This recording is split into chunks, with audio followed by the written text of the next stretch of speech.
Johnson & Johnson, a Seventh Consulting firm. The Seventh Consulting Company, President Holly Mutka, Vice President Sarah Branham, Creative Director Jeanette Williams. The Seventh Consulting Company offers strategic and financial planning services to the Southeast USA region. Our customer base includes Publix, McDonald's, and JCPenney's. Our business partners include President Holly Mutka, Vice President Sarah Branham, and Jeanette Williams, Secretary. Our consulting company took root in April 2012. To begin our company, everyone contributed financially. Each partner brought $5,000 of startup capital to the table for a total figure of $15,000. Because we wanted the company to be a success, we conducted research on similar businesses, attended a college-based entrepreneurship program to learn the ropes of the business, and made personal commitments to each other and our team. Johnson & Johnson was founded by three brothers in 1866. Robert, James, and Edward Johnsons founded Johnson & Johnson in New Brunswick, New Jersey. They quickly became the industry leader for health and personal care products. In 1888, Johnson & Johnson began to market and sell their first aid kits. Initially, they were intended for railroad workers, but the kits soon became a prevailing standard in treating common injuries without the need for a doctor's visit. They began to mass-produce sanitary napkins and even maternity kits that made childbirth not only safer for the mothers, but also for the babies. One item still found in the maternity kit is the popular product for Johnson & Johnson, the Johnson's Baby Powder. Through acquisitions over the years, Johnson & Johnson added such products as Tylenol, Listerine, Bengay, and Benadryl. Johnson & Johnson, our credo. We believe our first responsibility is to doctors, nurses, patients, to mothers and fathers, and all others who use our products and services. In meeting their needs, everything we do must be of high quality. We are responsible to our employees, the men and women who work with us throughout the world. We are responsible to the communities in which we live and work, and to the world community as well. Our final responsibility is to our stockholders. Businesses must make a sound profit. We must experiment with new ideas. Research must be carried on, innovative programs developed, and mistakes paid for. Motivation. Motivation is defined as the process that initiates, guides, and maintains goal-oriented behaviors. Motivation is central to management because it explains why people behave the way they do. According to Forbes' definition, leadership is a process of social influence that maximizes the efforts of others towards the achievement of a goal. Motivation at Johnson & Johnson.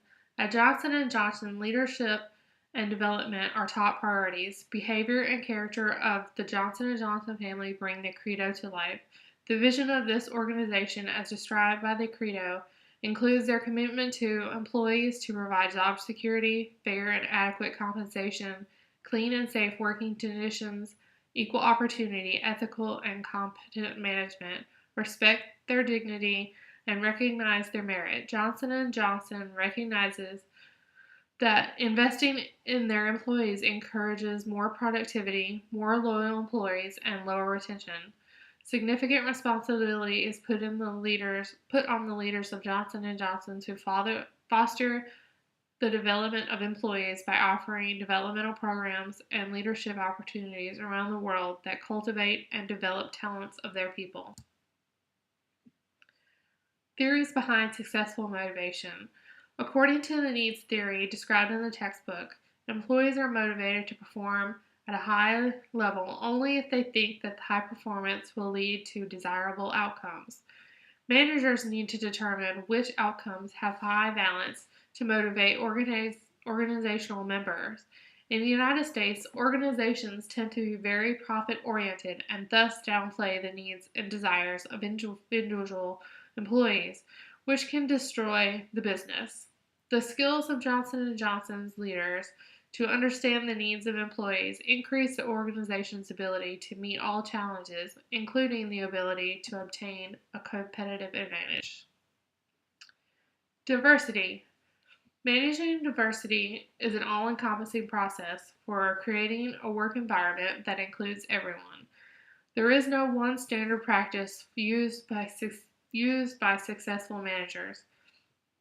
It takes a special set of skills to manage a successful business in today's culturally diverse business world. Diversity at Johnson & Johnson. With nearly 128,000 people employed in 60 countries, Johnson & Johnson has invested in their growing family, becoming the world's largest and most diverse medical devices and diagnostic company. People and value are their greatest assets. To manage diversity, this organization acknowledges people's differences, recognizes them as valuable, and promotes inclusiveness. In the line with the company's mission statement, to embed diversity and inclusion into our business to drive innovation and growth, ensuring we better serve our patients, customers, employees, and our communities. Recommendation for managing diverse workforce.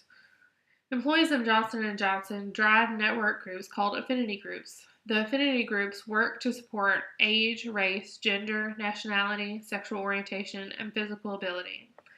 Johnson & Johnson should consider forming an affinity group for veterans. Johnson & Johnson was named one of the 10 best U.S. corporations because of their focus on providing U.S.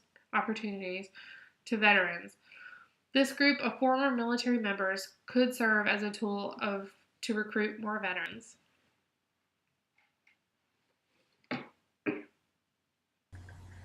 During the duration of this project, our team learned valuable lessons. The first lesson is flexibility. We all have unique lives that cause each other to perform at different levels. Some members may need to take more responsibility than others to keep the team moving forward. The next lesson is reliability. Each member must equally contribute to the team and deliver a good performance. To ensure every member is working in the same direction, constant communication is required. Every member must engage in group discussions and actively listen to effectively communicate. Each member's uniqueness brings a different set of strengths and weaknesses to the team. This project requires us to reflect on the needed improvements to continue our development and become an asset to a team.